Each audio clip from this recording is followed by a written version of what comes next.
ఈ భారతదేశమునకంతా కూడాను నాయకుడిగా అవుతాడు. So she was highly confident that her son is going to be the future king. కనుక ఈ దీన్నన్నీ కూడా రచనందించుకొని వశిష్ఠ వారు భరత అని పేరు పెట్టారు. Keeping all these aspects in view, Vasishtha named the child as Bharata. నామకరణం అయిపోయింది. ఇంకా ఆయా నామములతో అందరూ పిలుస్తూ ఆడుకుంటూ పాడుకుంటూ కాలం గడుపుతూ వచ్చారు. The naming ceremony is completed. Thereafter children started growing, playing. Ramulu కాలమునకు సమయంగా భుజిస్తూ నిద్రిస్తూ కాలం గడుపుతూ వచ్చాడు. Rama was quite happy, partaking food in time and sleeping joyfully. భరతుడు కూడాను కాలానుగుణ్యంగా తాను పూజిస్తూ తాను నిద్రిస్తూ కాలం గడుపుతూ వస్తాడు.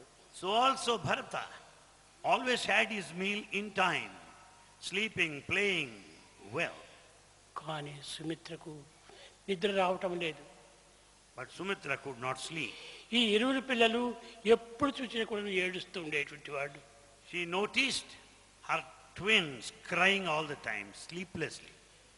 నిద్ర లేదు, They didn't sleep. ఆహారం లేదు.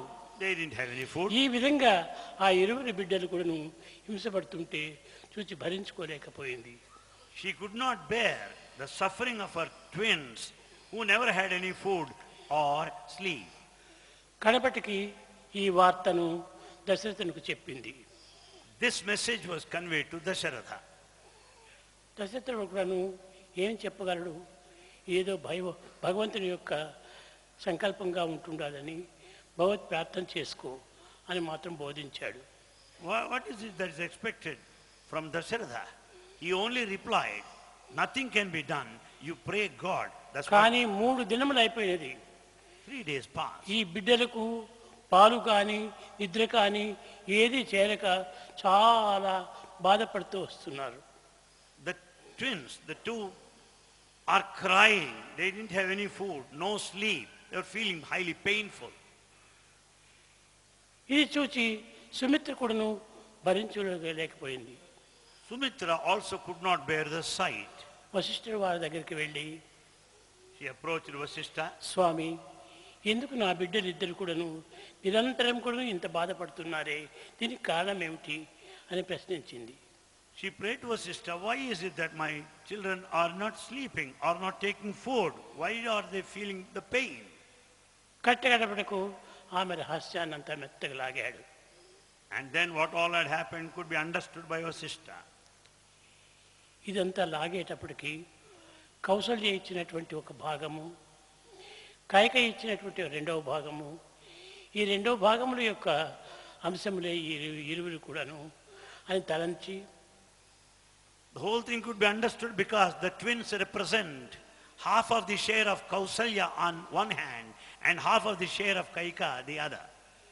అమ్మా రాణి గారు, మీరు ఈ పిల్లవాడిని మీరు శ్రీరాముని తొట్టుల్లో పెట్టి పండబెట్టండి.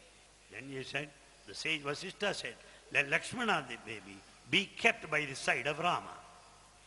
శత్రుఘ్ని తీసుకుని వెళ్ళి కైకి పండబెట్టినటువంటి ఒక భరతునితో ప్రక్క లోపల పండబెట్టింది.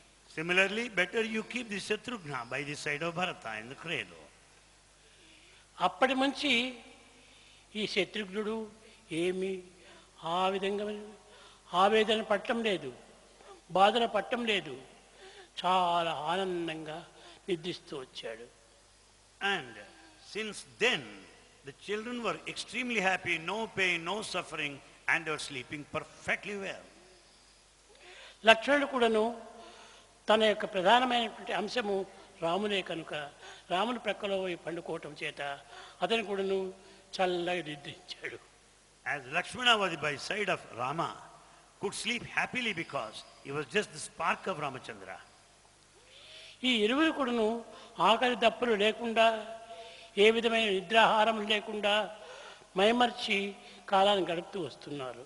In fact, they were spending the time forgetting everything else. దీనికి అందరూ ఆనందించారు. Watching this, all were happy.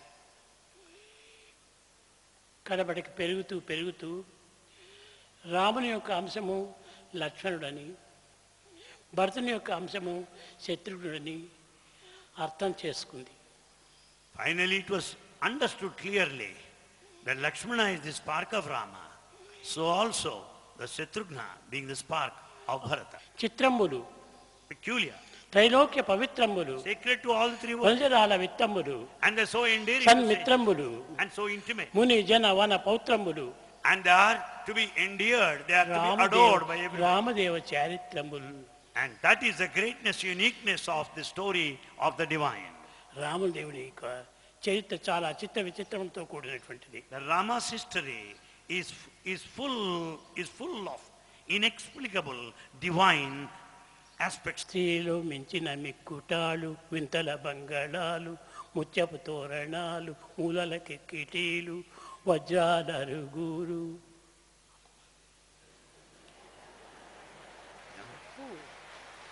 I beg your pardon, impossible to translate this into English with all the nascent beauty of Swami's composition, excepting as an apology, I may say, with all the decorations of pearls, diamonds all over, the people wanted to attend and watch this beautiful scenario there.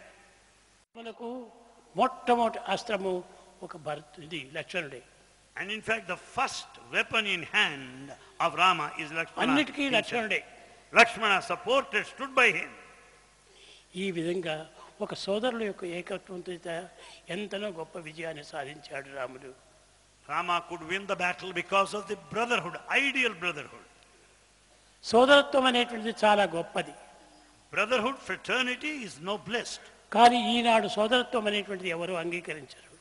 This brotherhood, this sort of ideal brotherhood is not noticed today. ఆనాటి సోదరత్వం అనేటువంటిది అంత బలమైనటువంటిది.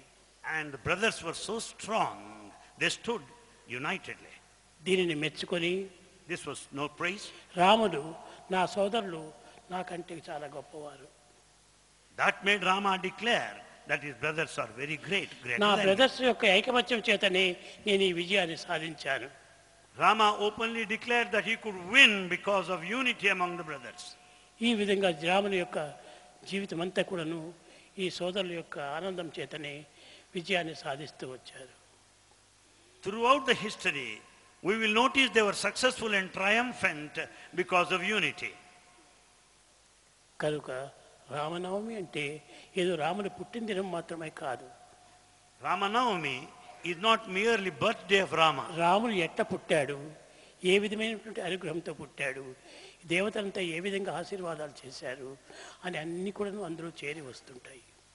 How he was born, the reason behind it, how he was blessed by all angels and presiding deities, what he has done, how ideal he was, is most important. కనుక రామ కళ్యాణం అనగా కేవలము రామును సీతను తెచ్చి ఇవ్వటము ఇది మాత్రమే కళ్యాణం కాదు. ఎట్టి విజయాన్ని సాధించి రాముడు ఈ కళ్యాణం సిద్ధమయ్యాడు అనేటువంటి యొక్క రహస్యాన్ని చక్కగా గుర్తించాలి, వర్తించాలి. This is not a marriage in the ordinary sense. One has to understand how Rama won, how he could face all the challenges before getting married.